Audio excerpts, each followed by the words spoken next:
Hello, today I'm going to be looking at another kind of pocket game. It's Rivets from Metagaming. It's microgame number 5 from 1979. It's 7 by 4 inches, little magazine game. Includes a map and counters. Cover art's again, consistent with what it's trying to show. Meant to be a light, kind of cartoonish kind of game, and the art definitely reflects that. Game designed by Robert Taylor, illustrated by Brian Wilson. Rivets, robotic warfare in the 22nd century.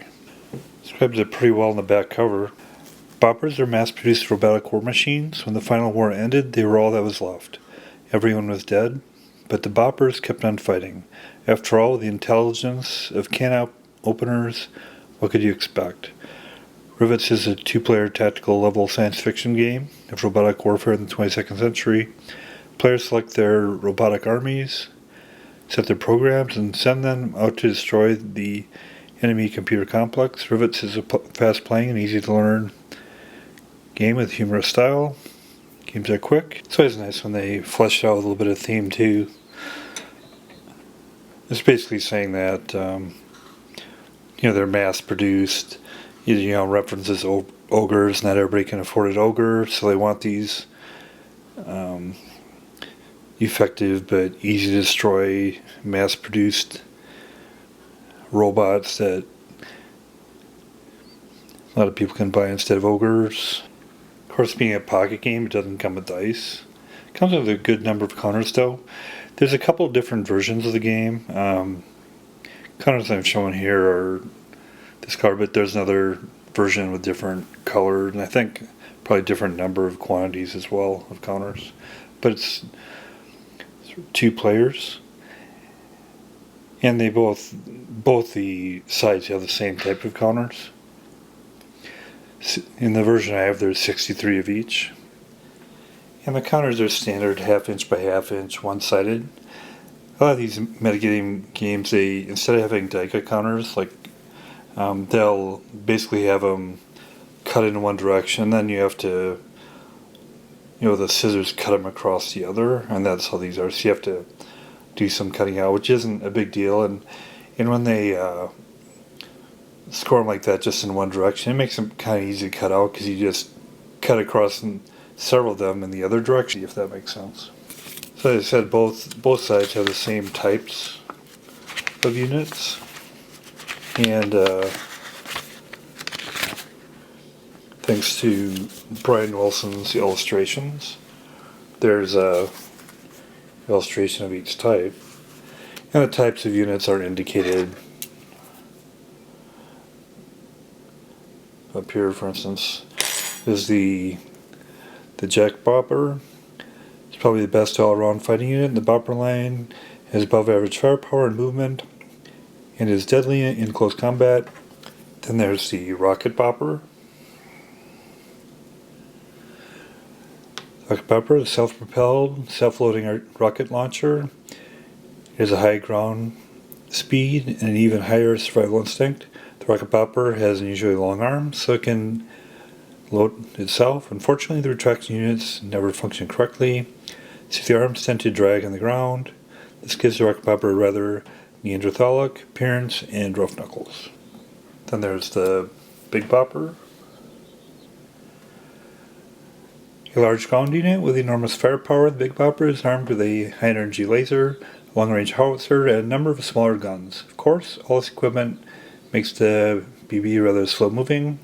This, combined with its size, makes it an inviting target. And the numbers on the upper right is the movement allowance, and on the left is the combat strength. Then next there's the Dive Bopper, which is an aircraft.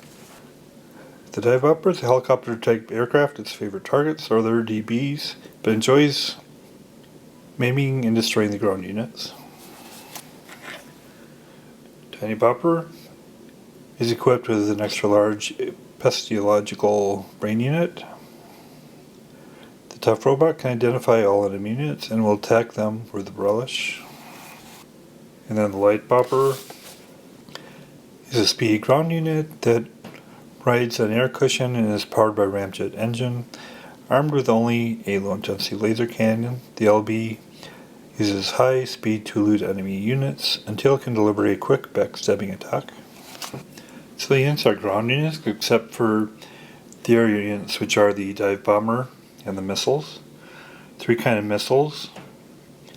There's anti-aircraft, anti-missile, and air-to-ground. Then the BCPC are Bopper Control and Production Complex units. The INS class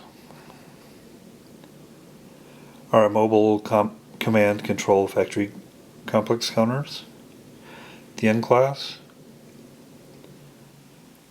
are immobile factory complexes that can be used by the player controlling it. So in this game you'll also need paper, pencil, and a die. I'm actually using this is an extra SPI die I got on eBay I'm going to use for this. So the map is a kind of a thin kind of cardboard, thick paper kind of map, 8 inches by 14 inches, and hexes with numbers, etc.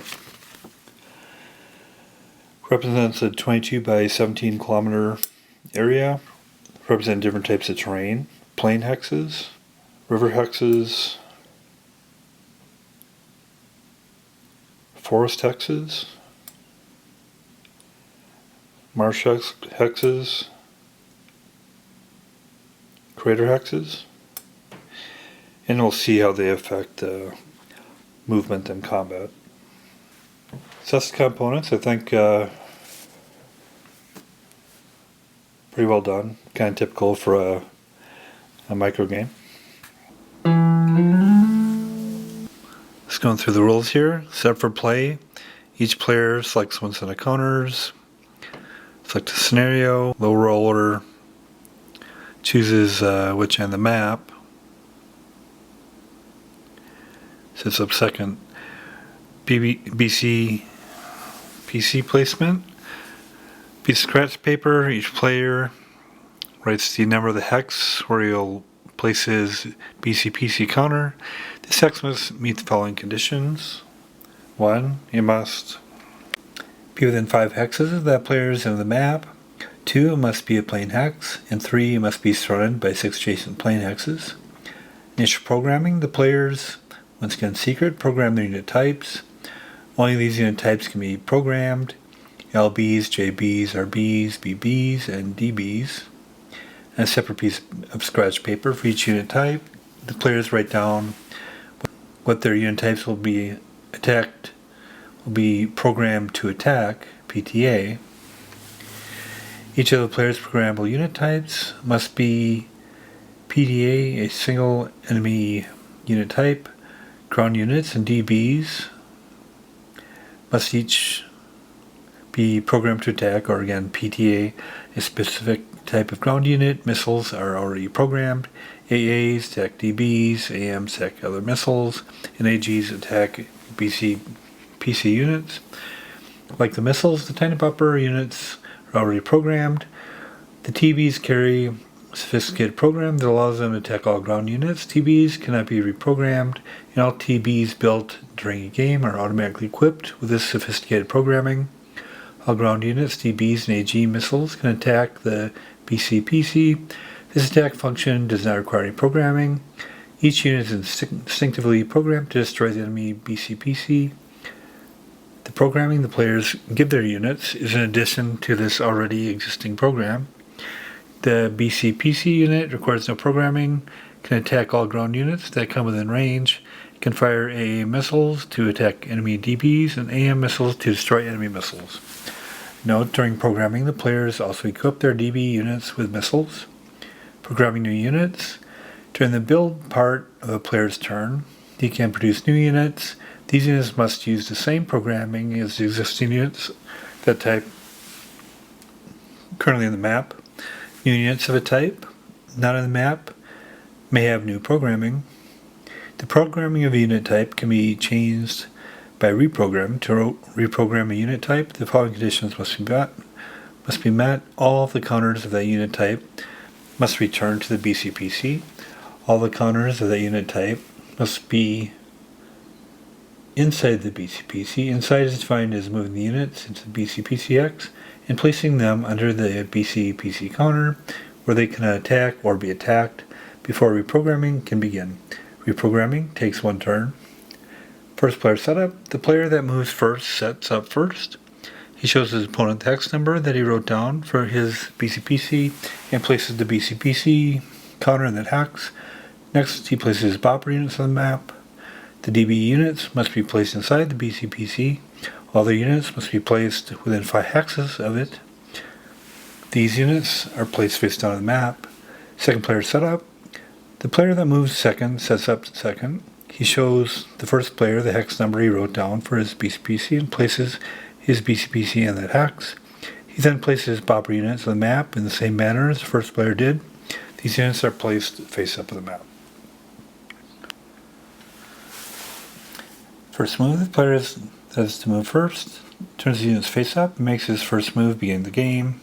A player wins when he has destroyed his opponent's BCPC unit. A BCPC unit is considered destroyed when its attack capability and its build capability are reduced to 0. Turn sequencing. Rivets is played in turns. A complete game turn consists of the first player's movement and combat and second player's movement and combat.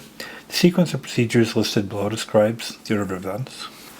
First player turn. First player checks to see if he has enough control factors to operate his units. If not, he removes enough units of his choice to maintain a balance with a number of control factors. First player moves all his missiles on the map board and resolves any combat caused by the missiles. First player receives his build points and builds new units inside his BCPC, and if he controls it, the neutral complex. First player programs or reprograms any units inside his BCPC. First player moves his ground units, including newly built ground units. First player moves his DB units, including newly built DB units. First player fires and moves his DBs and PC missiles, and resolves any combat caused by the missiles. First player resolves all ground combat, including DP strafing attacks. Second player records the damage, if any, to his BCPC. Second player turn. Second player, using his own units, repeats the sequence above. Ground movement. Moving along, each ground unit has a specific number of movement points, shown in the upper right hand corner of its counter. Costs a number of MPs for each ground unit to enter a hex. Terrain effects. Ground unit movement is affected by the terrain shown on the board. It costs all ground units 1 MP to enter a plane hex. It costs all ground units except LBs 2 MPs to enter a river hex. LBs enter river hexes at a cost of 1 MP. All ground units move through forest hexes at a rate of 1 hex per turn. Ground units must stop when they enter a forest hex and cannot move again until next turn. No ground units except LBs can enter marsh hexes. LBs enter marsh hexes at a cost of 1 MP. No ground units can enter crater hexes. General movement. To the ground movement segment of a player's turn, he may move all, some, or none of his ground units. Ground unit never has to move, and when it does move, it never has to use all its MPs. However, ground unit can never exceed its movement allowance, nor can save or transfer its MPs. Stacking. Only 2 ground units can be stacked together in a hex. These stacked units must be the same unit type. Only BBs can stack with BBs, etc. Any number of units and unit types may be stacked inside a BCPC, but only 2 ground units of the same type can be stacked on top of a BCPC. The BCPC itself does not count against the stacking limit. Any unit or stack of units may move through a hex occupied by a friendly unit or a stack of friendly units. Ground units can never move onto or through enemy ground units except in overrun attack. Ground combat. The combat strength of a unit is expressed in terms of a specific number of combat points on the upper left-hand corner of the counter. The combat strength of a unit cannot be divided and used in more than 1 battle per turn. Ground combat must occur when a player's units at the end of a player's movement segment are adjacent to enemy units that the player's units are programmed to attack. The player moving his unit is the attacker and his opponent is the defender. For each separate battle, the combat strengths of the attacking units are totaled and then compared to the total combat strengths of the defending units. This ratio of the attacker's to the defender's strength is rounded down in defender's favor to one of the basic odds shown on the combat results table, CRT. The attacker's factor is stated first, then defender's factor. If a defending unit is being attacked by a unit that is not programmed to attack, then the attacker gets combat add. The combat add moves the basic odds column 1 to the right on CRT. The player can get only one combat add per battle. After figuring the basic odds and determining if the attacking unit gets combat add, the attacker rolls the die and matches the die roll of the odds on the CRT to get the combat results. Note attacks against and by the BCPC do not get combat add. Attacks by the DB units do not get the combat add. When the attacking player has finished moving his units, he announces what attacks he is making. The attacking player shows the programming information of his attacking units to the defending player. The defending player shows the programming information on his defending units that are PT, the units attacking them, to the attacking player. If the defending unit is being attacked by a unit that is not PTA, the defending player does not have to reveal the programming of that type of unit. The defending player only has to reveal the programming of his units when they are attacked by enemies that they are programmed to attack, PTA. When a single defending unit is attacked by 2 or more units, the combat strengths of the attacking units are totaled into a single combined attack factor. The attack is resolved as a single battle. When a single unit attacks 2 or more defending units, the combat strengths of the defending units are totaled into a single combined defense factor, and the attack is resolved as a single battle. When several units attack several enemy units, the attacker may choose to divide the combat into more than one battle, as long as A, each of his units attacks only once, B, each enemy unit is only attacked once, C, each of the units attack only adjacent units they're programmed to attack, and D, every enemy unit adjacent to unit programmed to attack, it undergoes an attack. If a unit at the beginning of the combat turn to a position where it would be forced to attack worse than 1 to 5, then that unit is considered destroyed. It's removed from the board before any combat is resolved. An attacking unit can only attack once per turn. Defending unit can only be attacked once per turn. When it is your turn to attack, all enemy units adjacent to units programmed to attack them must somehow be attacked. Ground units attack on BCPC units. All ground units can attack the BCPC units. Attack on the BCPC cannot be combined with attacks on ground units. The BCPC must be attacked as an independent target. Ground units must be adjacent to a BCPC in order to attack it. Exception: BB and RB units have range weapons, can attack the BCPC units from distance. Attacking ground units that are adjacent to the enemy BCPC and also adjacent to enemy ground units that they are programmed to attack may ignore the ground attacks and attack the BCPC. However, the attacking units using the multiple unit combat strength combat rules may divide up the combat so that some units can attack the BCPC while other units attack the enemy ground units. BB and RB units can attack the BCPC units and only the BCPC units by shelling and rocket fire from distance. These units do not need to be in line of sight to fire the BCPC. This chart shows the combat strengths of the BP and RB units at their different ranges. BB, ranging hexes to combat strength. In a range of 5, it's 1, and then goes to a range of 1, the combat is 5. The RB, range in hex of 2, its combat is 1, and range of 1, its combat of 2. When units attack a BCPC, the attacking player chooses which capability, build, or attack his units will attack. Also, the attacking player chooses how many factors his units will attack. Each factor in a BCPC attack and build capability has defensive combat strength of 1 combat point. The combat strength of the attacking units is compared to the number of factors that the attacking player has chosen to attack. The ratio of the attacking unit's combat strength to the total combat strength of the factors being attacked is rounded down in the defendant's favor to one of the odds shown on the BCPC CRT. The attacker rolls the die and matches the roll with the odds ratio on the BCPC CRT to get the combat results. If the attack is successful, the defender on his BCPC records sheet checks off the number of factors that the units attacked. A player may make his attack on a enemy BCPC in any order and may observe the results of each attack before announcing carrying out the next in order to efficiently use his strength. BCPC units of the superior and inferior types can attack all ground units, but a BCPC never has to attack and can pick which enemy units it will attack. The BCPC can combine its combat strength with other units to attack enemy units. An inferior BCPC can choose to attack any ground units that are adjacent to it. An inferior BCPC can attack with a combat strength of 3 combat points. These combat points can be divided up into a number of different attacks. For example, all 3 combat points could be used to attack one enemy unit, or 3 separate enemy units could be each attacked with 1 combat point each, etc. A superior BCPC can choose to attack any enemy ground units within 2 axes of it. A superior BCPC can attack with a combat strength of 4 combat points. Like the inferior BCPC, these combat points can be divided into a number of different attacks. Adverse combat results on CRT do not affect the BCPCs. If a BCPC attacks a ground unit, rolls on ARAX on the CRT, treat these units as no effect. If the BCPC's attack was combined with other units, the adverse results do not affect the results.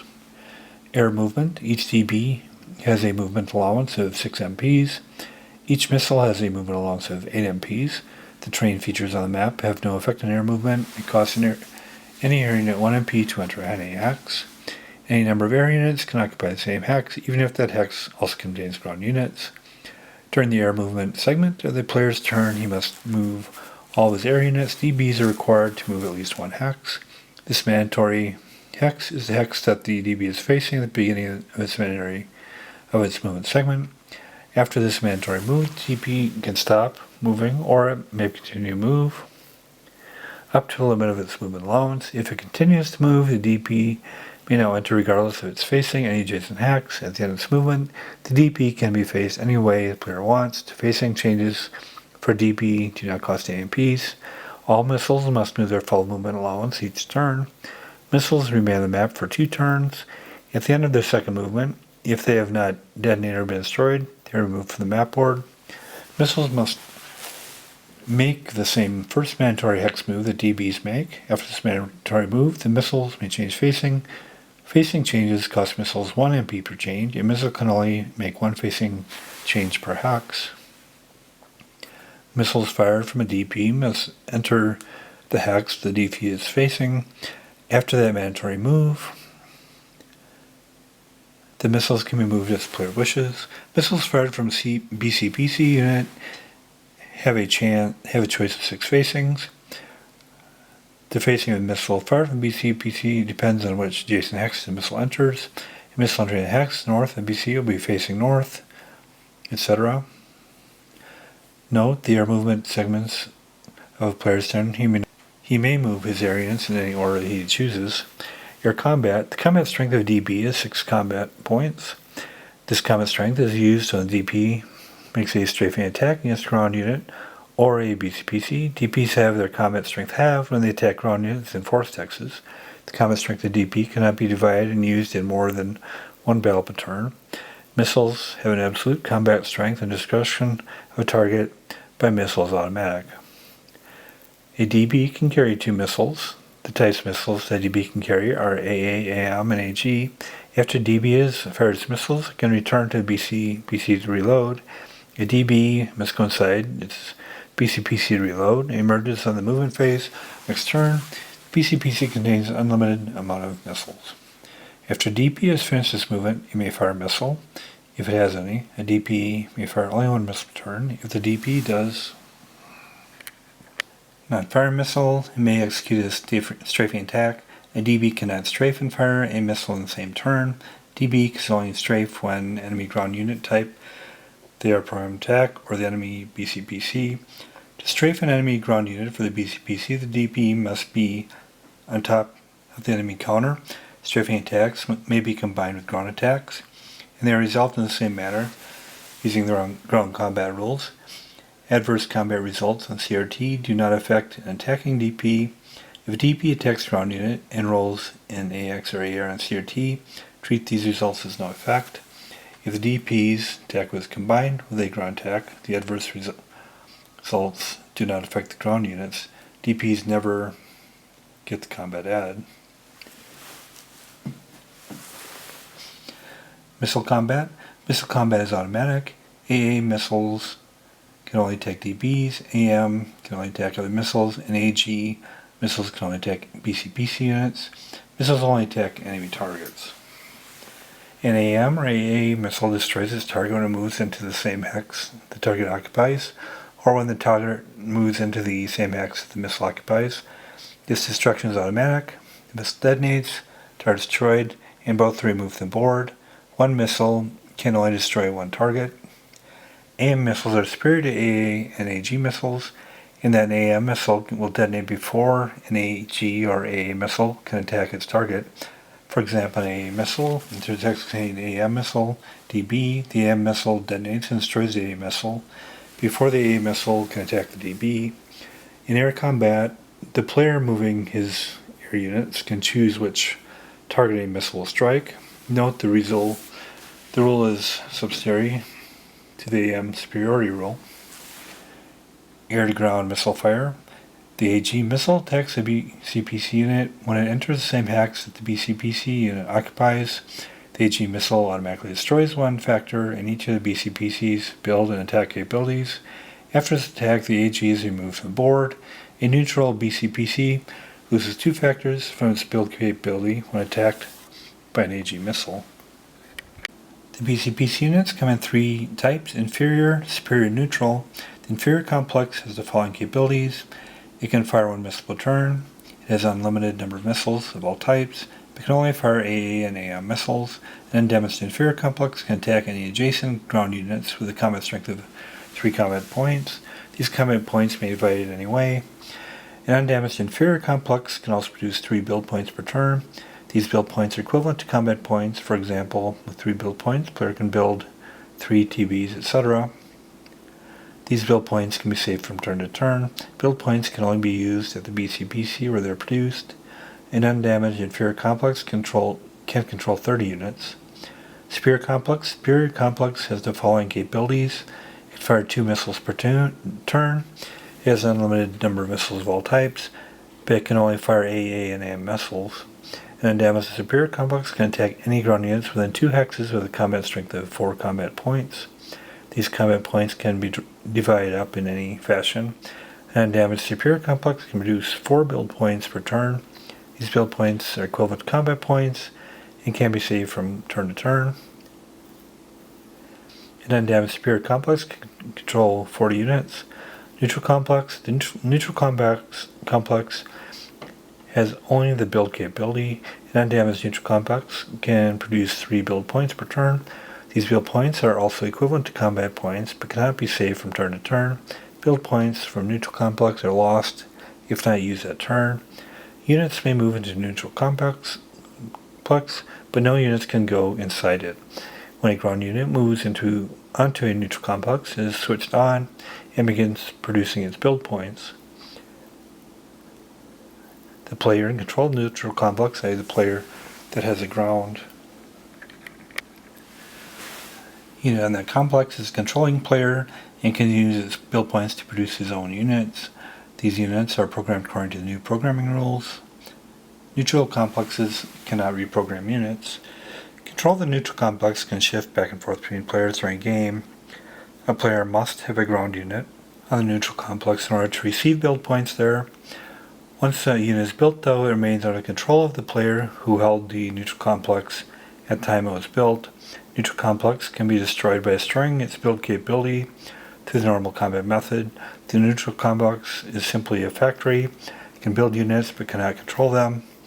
The number of RB, LB, BB, and JB units that a superior or inferior complex can operate effectively is only limited by the number of unit counters provided in the game and the control capability of the complex.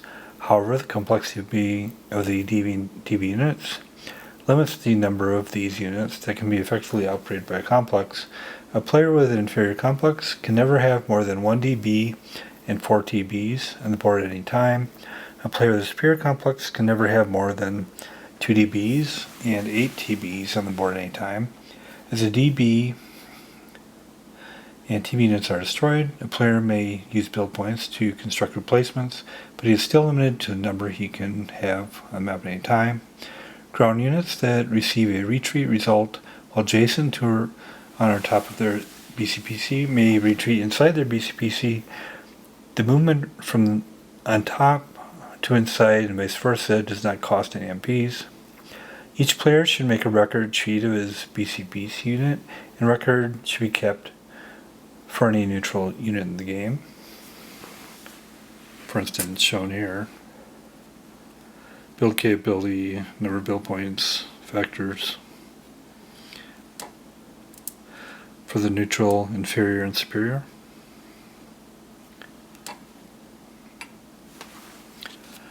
The circles represent the factors that determine the build and tech capabilities of the BCPCs. The factors also determine the control capability of the BCPCs. Each factor controls one unit. Only ground units and DBs need controlling factors. Missiles do not. A BCPC unit takes damage. Circles are checked off from the right to left. Its ability to attack enemy units, build new units, and control units is decreased. When all the factors in a specific capability are destroyed, the capability is reduced to 0. When all the BCPC's factors are destroyed, then the BCPC is destroyed and its player has lost the game. The missile fire of the superior and inferior BCPC exists as long as one unchecked circle remains on the record sheet.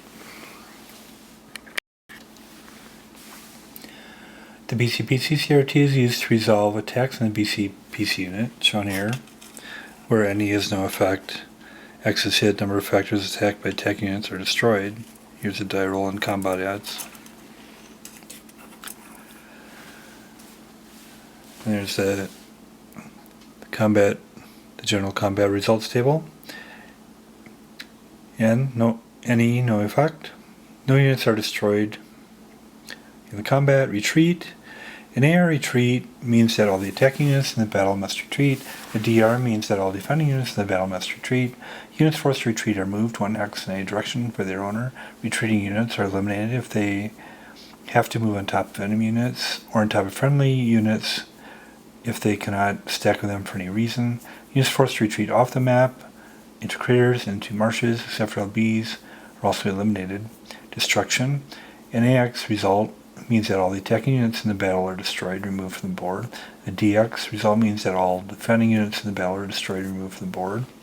Overrun attacks. When the attack strength in a given battle would be 6 or more times greater than a defensive strength, i.e. even the combat odds are 6 to 1 or better, the attack is an overrun. The defenders are automatically eliminated during the attacker's movement phase. Units which did not participate in the overrun attack may then move through, but may not stop on the hex formerly occupied by the defending unit. Note the enemy BCPC may not be overrun. Players cannot move ground units onto or over the enemy BCPC. Movement after combat. Anytime attacking units destroy or retreat defending units, the attacking units may move into the hex vacated by defending units. Although players may not move onto the enemy BCPC, they may move on top of a neutral complex after destroying or retreating the enemy units defending it. And then lastly, scenarios. So learning scenario. Each player selects a force of operators totaling 30 combat points. Combat strength, each player gets one inferior complex. No DB units are allowed. The build capability function of players' BPC unit starts on the 5th game turn. Basic scenario, each player selects a force of operators. And then lastly, scenarios. So learning scenario. Each player selects a force of operators totaling 30 combat points. Combat strength, each player gets one inferior complex. No DB units are allowed. The build capability function of players' BPC unit starts on the 5th game turn. Basic scenario, each player selects a force of operators totaling 36 combat points. Combat strength, each player gets one inferior complex. DB units are allowed in the basic scenario. The build capability function of the player's BCPC units starts on the 5th game turn. Intermediate scenario, each player selects a force of boppers totaling 40 combat points. Each player gets one inferior complex. DB units are allowed in the intermediate scenario. One neutral complex is also used in the scenario. Build capability function of the player's BCP unit starts in the 5th game turn.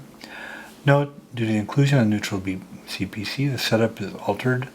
After selecting program the forces, the players show each other their BCPC locations. A hex equidistant from the two BCPCs is then used for neutral complex's position. The neutral complex may be placed on a forest river hex. Debates over the exact positioning are resolved by a die roll. When a neutral complex is used, all boppers must be set up within 2 hexes of their owner's BCPC at the beginning of the game.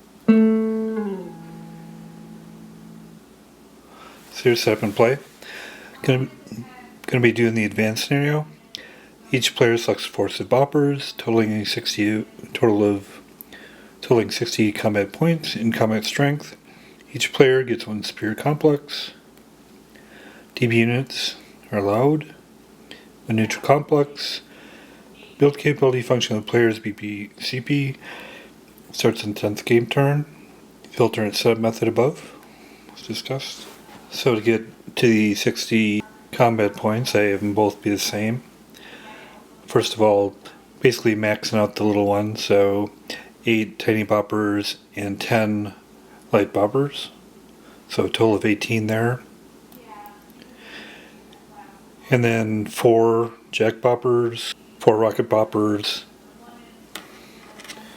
2 big boppers, and 2 dive boppers, and that'll give a total of 60. Same for both. And then superior BCPC for each.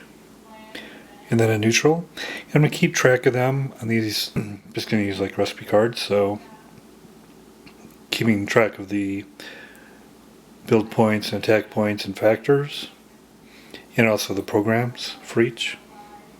And then the neutral, just track the build points and factors. So there's a setup of the components on the board. Red will be going here, white with blue background will be coming in from this side. And their BCPCs each need to be within 5 hexes of their edge.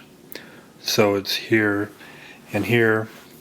And then the neutral is equidistant from the 2 BCPCs, so I put them over here. And they have to be surrounded by 6, they have to be in a plane hex and surrounded by 6 plane hexes, so that's where they go. And then when there's a neutral BCPC, you have to have your troops within 2 hexes of your base, so they're all aligned here. And the stacking is maximum of 2 of the same unit together, so I just stack 2 each of the same units together around here. And then the dive boppers start underneath your base, so they're underneath there. So they're going to start out moving on plane hexes. No sense in going through the forest yet. And again, each in stack of 2 of their same units. I'll move these out.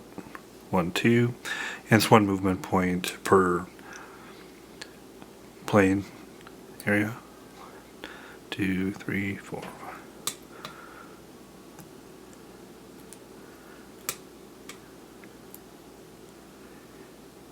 So there's the ground units all moved out. Keeping some here closer back to the base, but mainly spreading them out, heading some over to this neutral one, and the others will head up to the enemy.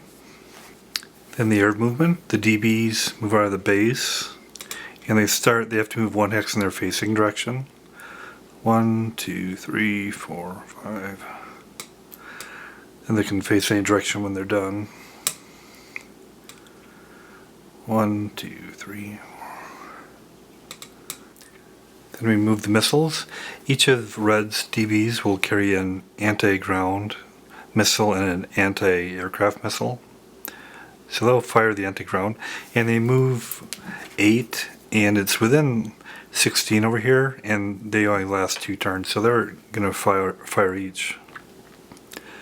So they have to start by going in the direction they're facing, so 1, 2, 3, 4, 5, 6, 7, 8.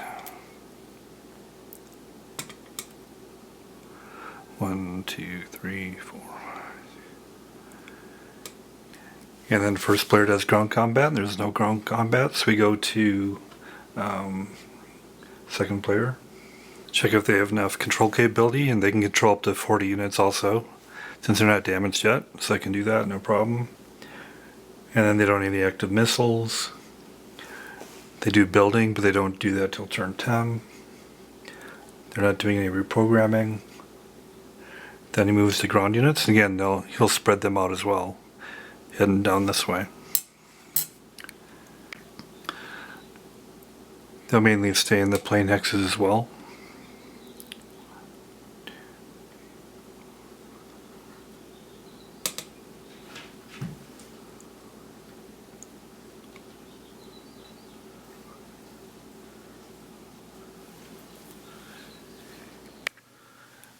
So he kind of moved his ground units up here. He kept several around his base and also the big buffer back here. They're kind of concerned about these missiles coming through. So he kind of stayed back a bit. So that's all the ground movement. So I'm going to move them out of the base here. And they're going to each have anti-ground and an anti-missile on them. So they'll each have one of each. Move out.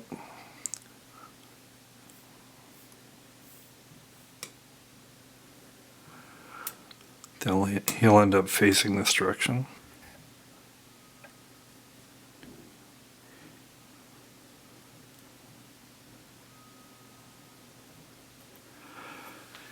Launch missiles. This DB will launch this anti-missile at this ground one, and it automatically detonates and destroys it, so they're both removed. Similarly, this one will launch his anti-missile, and he automatically destroys that. And units are in missile range from his base, so he's going to launch an anti-ground missile from his base.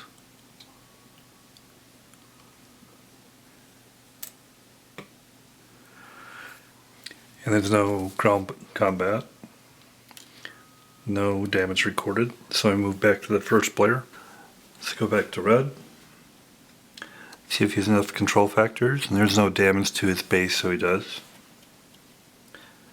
Moves all his missiles. He has no active missiles, so he doesn't move those. See build points, they aren't built until round 10. No reprogramming. Then he moves his ground units. First he'll move these up here to occupy this neutral base. LBs only need 1 to cross rivers, all the rest need 2, except for air units. So when it does get to the where they can build, it's now active, but in this scenario you can't build till round 10. Then I'll move with other units. So I'm advanced most units then, kept a few back here.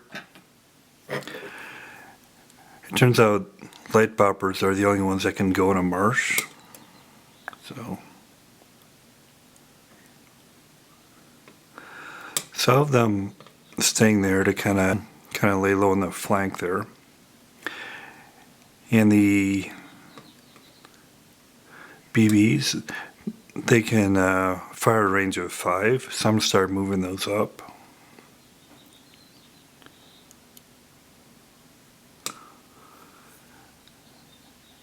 Then I'll think it'll keep the rest of them back there. So the DBs can move 6, and they can strafe if they get next to something, but this is 7 away, so they can't quite get there. So they're just going to move a little bit, because they have to move at least 1.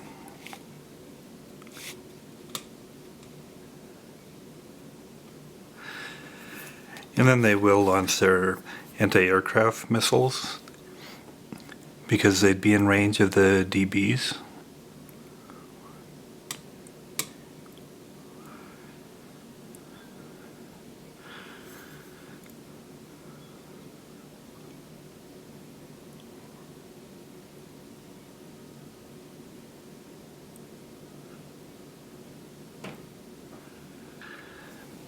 And that AA is able to reach the hex of the DB, so it destroys that DB. And that DB hadn't launched its AG missile yet, so that one's destroyed with it. So it's pretty devastating. And then the BCPC can launch his missile, and he'll be launching an anti-ground missile.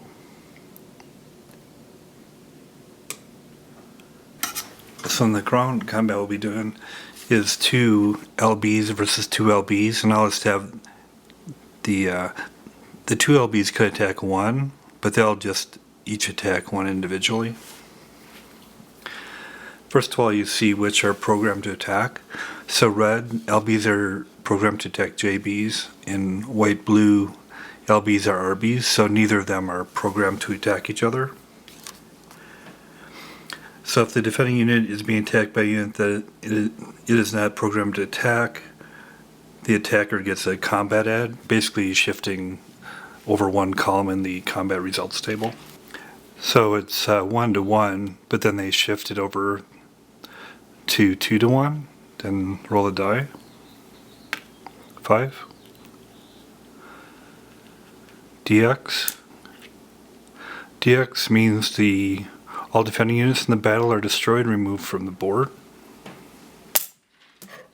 So he destroys one of blue's LBs. Then the second battle. 1.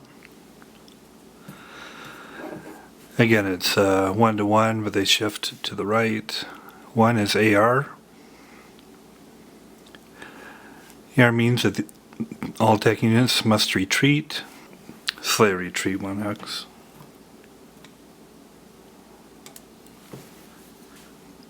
And then it would move on to blue's turn. Hopefully that gives you a bit of the sense of how the play goes. So that's the Rivets from Metagaming, their microgame number 5, from Robert Taylor and illustrated by Brian Wilson, 1979. Obviously, being a microgame, it's limited in the size and quantity of components. But like a lot of the initial games, it's got some unique ideas which I like. The map and components are fine. Nothing extraordinary. Get different terrain effects, and the unique thing is you can do different programming of units.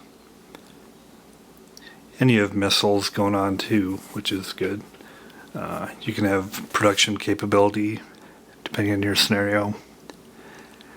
You have flying units. So a lot going on there in a micro game.